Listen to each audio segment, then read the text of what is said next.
بسم اللہ الرحمن الرحیم۔ السلام علیکم ورحمۃ اللہ وبرکاتہ۔ حضرت آدم علیہ السلام کو ہم بستری کرنا کس نے اور کیسے سکھایا تھا؟ حضرت سیدنا امام غزالی رحمۃ اللہ علیہ فرماتے ہیں، جمع کرنا جنت کی لذتوں میں سے ایک لذت ہے۔ حضرت سیدنا جنید بغدادی رحمۃ اللہ علیہ فرماتے ہیں، انسان کو جمع کی ایسے ہی ضرورت ہے جیسے کہ غذا کی۔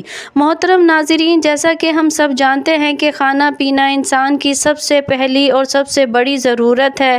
اگر ہم کھانا اور پینا نہیں کریں گے تو پھر ہمارا جسم اور صحت زیادہ عرصے تک برقرار نہیں رہ سکیں گے۔ بالکل اسی طرح کھانے پینے کے بعد میاں بیوی کی شرعی ملاقات نہایت ہی ضروری ہے۔ اس شرعی ملاقات کو مقاربت، ہم بستری، مجامعت، جمع یا میاں بیوی کا تنہائی میں محبت بھرا کام سر انجام دینا، جو بھی نام دینا چاہیں درست ہوگا۔ جب آپ مقاربت قائم کرتے ہیں، آپ کو سکون اور خوشی محسوس ہوتی ہے، آپ بھی اپنے آپ سے پیار کرنے لگتے ہیں۔ میاں بیوی کی مقاربت کے دوران ایسے ہارمونز خارج ہوتے ہیں جو خوشی کا باعث بنتے ہیں۔ جب میاں بیوی خوش ہوتے ہیں تو اعتماد میں اضافہ ہوتا ہے اور محبت میں اضافہ ہوتا ہے۔ اللہ تعالیٰ نے حضرت آدم علیہ السلام کے بعد حضرت حوا علیہ السلام کو پیدا فرمایا اور یوں نسل انسانی کی تخلیق ہوئی، جس کی ابتدا حضرت آدم علیہ السلام کو مٹی سے پیدا فرمانے کے بعد ہوئی۔ حضرت آدم علیہ السلام کو اللہ تعالیٰ نے جنت کے اندر تخلیق فرمایا، اور حضرت آدم علیہ السلام جنت کے اندر اکیلے بشر تھے اور ان کی جنس سے کوئی بھی بشر موجود نہ تھا کہ جس کے ذریعے سے حضرت آدم علیہ السلام انسیت حاصل کرتے۔ چنانچہ آپ اپنے دل کے اندر سوچا کرتے کہ کاش میرا بھی کوئی ہم جنس بشر ہوتا تاکہ میں بھی اس سے انسیت حاصل کرتا، اور اللہ تعالیٰ خوب جانتا تھا جو کہ حضرت آدم علیہ السلام کے دل کے اندر چل رہا تھا۔ جبکہ حضرت آدم علیہ السلام سو رہے تھے تو ان کے جسم سے حضرت حوا علیہ السلام کو بائے پسلی سے پیدا فرمایا تاکہ آپ حضرت حوا علیہ السلام سے انسیت حاصل کر سکے۔ چنانچہ جب حضرت آدم علیہ السلام بیدار ہوئے تو آپ نے حضرت حوا علیہ السلام کو اپنے سامنے دیکھا تو آپ سے سوال کیا کہ تو کون ہے؟ تو انہوں نے جواب دیا کہ میں عورت ہوں۔ چنانچہ پھر حضرت آدم علیہ السلام نے پوچھا کہ اللہ تعالیٰ نے تجھے کیوں پیدا فرمایا ہے؟ تو انہوں نے جواب دیا کہ اللہ تعالیٰ نے مجھے آپ کی تسکین کے لیے پیدا فرمایا ہے تاکہ آپ میرے قرب سے سکون حاصل کر سکے۔ ناظرین محترم، یہی وجہ ہے کہ حدیث پاک میں نبی کریم صلی اللہ علیہ وآلہ وسلم نے کنوارے لڑکے اور کنواری لڑکی کو مسکین قرار دیا ہے، کیونکہ دونوں کا کوئی مونس نہیں ہوتا، لہٰذا ان کی جلد شادی کر دینی چاہیے تاکہ وہ میاں بیوی ایک دوسرے کے قرب سے سکون پا سکے۔ بعض روایت کے اندر آیا ہے کہ حضرت آدم اور حوا علیہ السلام جنت کے اندر خوشی خوشی رہتے تھے اور وہاں پر عیش اور کی زندگی گزار رہے تھے، لیکن یہ بات یاد رکھے کہ اللہ تعالیٰ نے جنت میں حضرت حوا علیہ السلام کی تخلیق سے پہلے ہی حضرت آدم علیہ السلام کو ایک درخت کے قریب جانے اور پھل کھانے سے منع فرما دیا تھا، جبکہ بعض روایت کے اندر اس واقعہ کو اس طرح ذکر کیا گیا ہے کہ حضرت آدم علیہ السلام جب جنت کے اندر رہتے تھے تو ان کا کوئی مونس اور غم خوار نہیں تھا، کیونکہ آپ اکیلے انسان تھے۔ چنانچہ آپ کے دل کے اندر یہ چاہت تھی کہ کاش میرا جنس سے کوئی اور بھی ہوتا کہ جس سے میں تسکین حاصل کرتا، تو اللہ تعالیٰ نے حضرت آدم علیہ السلام پر نیند کا غلبہ فرمایا۔ ناظرین محترم، یہ بات یاد رکھیے کہ یہ پہلی نیند تھی جو کہ بنی آدم پر طاری ہوئی۔ چنانچہ اسی نیند کے اندر اللہ تعالیٰ نے حضرت حوا علیہ السلام کو حضرت آدم علیہ السلام کی بائے پسلی سے پیدا فرمایا۔ چنانچہ جب حضرت آدم علیہ السلام بیدار ہوئے، آپ نے اپنے سامنے ایک ایسی بشر عورت کو دیکھا جو کہ آپ سے بہت زیادہ مشابہت رکھتی تھی اور جن سے بشریت کے اندر بہت زیادہ حسین و جمیل تھی۔ چنانچہ حضرت آدم علیہ السلام نے جیسے ہی حضرت حوا علیہ السلام کو دیکھا تو آپ سب کچھ جان گئے کہ یہ کیوں اور کس وجہ سے پیدا ہوئی ہیں اور ان کا نام کیا ہے، کیونکہ اللہ تعالیٰ نے آپ کو پہلے ہی تمام چیزوں کا علم سکھا دیا تھا۔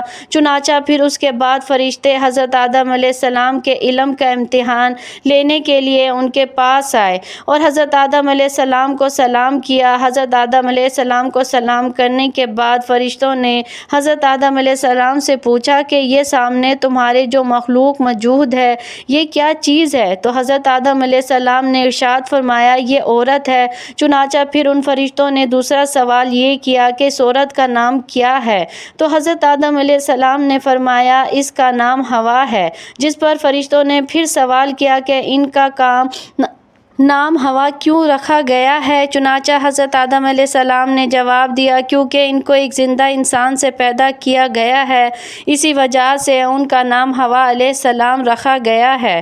حضرت ابراہیم نخعی رحمۃ اللہ علیہ روایت کرتے ہیں کہ جب اللہ تعالیٰ نے حضرت آدم علیہ السلام کو پیدا فرمایا تو اللہ تعالیٰ نے حضرت آدم علیہ السلام کی طرف سے ایک فرشتے کو بھیجا۔ حضرت آدم علیہ السلام کو جمع یعنی ہم بستری کرنے کا حکم دیا تو انہوں نے حضرت حوا علیہ السلام سے ہم بستری کی۔ چنانچہ جب حضرت آدم علیہ السلام جمع سے فارغ ہوئے تو حضرت حوا علیہ السلام نے کہا اے آدم علیہ السلام یہ تو بہت اچھی چیز ہے، اس کو میرے ساتھ اور زیادہ کرو۔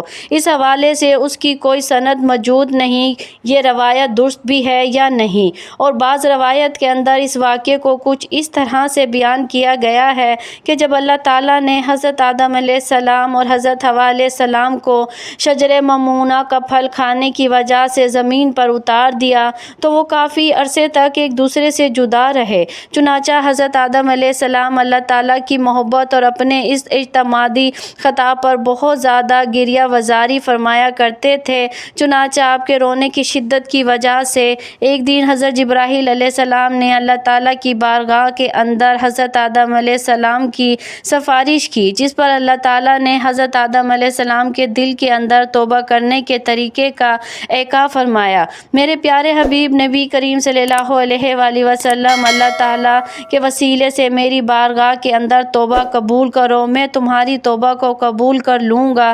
چنانچہ پھر اسی طرح سے حضرت آدم علیہ السلام نے اللہ تعالیٰ کی بارگاہ کے اندر توبہ کی تو اللہ تعالیٰ نے ان کی توبہ کو قبول کرتے ہوئے حضرت جبرائیل علیہ السلام کو خوشخبری سنانے کے لیے بھیجا۔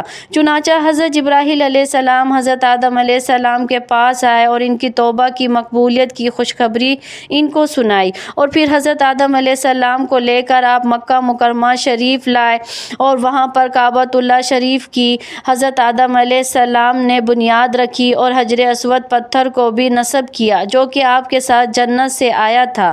اس کے بعد حضرت آدم علیہ السلام نے حضرت حوا علیہ السلام سے میدان عرفات کے اندر دونوں کی ملاقات کروائی۔ چنانچہ عرصے کی دوری اور وقت اور دنیا کے تغیرات کی وجہ سے دونوں کے اندر کافی تبدیلیاں آ چکی تھی، اس وجہ سے دونوں ایک دوسرے کو نہ پہچان سکے، جس پر حضرت جبرائیل علیہ السلام نے تعارف کا کام کروایا اور دونوں کا ایک دوسرے سے تعارف کروا دیا۔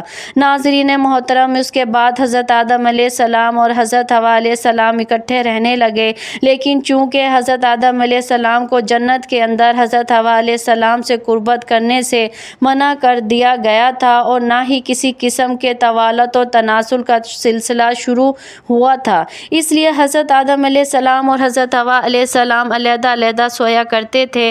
چنانچہ ایک مرتبہ اللہ تعالیٰ نے حضرت جبرائیل علیہ السلام کو حکم دیا کہ جاؤ اور حضرت آدم علیہ السلام کو حکم دو کہ وہ حضرت حوا علیہ السلام سے جمع کرے اور ان کو آداب مباشرت بھی سکھاؤ۔ چنانچہ حضرت جبرائیل علیہ السلام حضرت آدم علیہ السلام کے پاس آئے اور ان کو اپنی بیوی حضرت حوا علیہ السلام کے قریب ہونے کا حکم دیا اور ان کو آداب مباشرت بھی سکھائے اور انہیں اس بات کا حکم دیا کہ یہاں سے اٹھ کر حضرت حوا علیہ السلام کے پاس جا کر لیٹے۔ چنانچہ پھر حضرت آدم علیہ السلام نے ایسا ہی کیا، جس کے بعد حضرت آدم علیہ السلام جب واپسی آئے تو حضرت جبرائیل علیہ السلام نے پوچھا کہ آپ نے اپنی بیوی کو کیسا پایا؟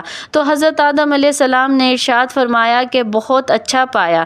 ناظرین محترم، اس حدیث پاک کے بارے میں علماء کرام نے یہ ارشاد فرمایا ہے کہ یہ حدیث منکر ہے، کیونکہ اس حدیث کے اندر دو راوی ایسے ہیں کہ جن کو امام بخاری نے منکر قرار دیا ہے۔ پھر اس کے بعد حضرت حوا علیہ السلام نے نسل انسانی کی ابتدا ہوئی، اور بعض روایت کے اندر ذکر ہے کہ آپ 20 حمل ٹھہرے اور آپ کے ہاں 20 لڑکے اور 20 لڑکے پیدا ہوئے۔ اس طرح نسل انسانی پھیلتی پھولتی آج ہم تک پہنچی ہے۔ اللہ تعالیٰ سے دعا ہے کہ اللہ تعالیٰ ہمیں واپسی اپنے مقام جنت کے اندر پہنچنے کی توفیق عطا فرمائے۔ اگر آپ کو میری ویڈیو پسند آئے تو اسے لائک، شیئر اور سبسکرائب ضرور کیجیے گا۔ دعاؤں میں یاد رکھیں۔ جزاک اللہ خیر۔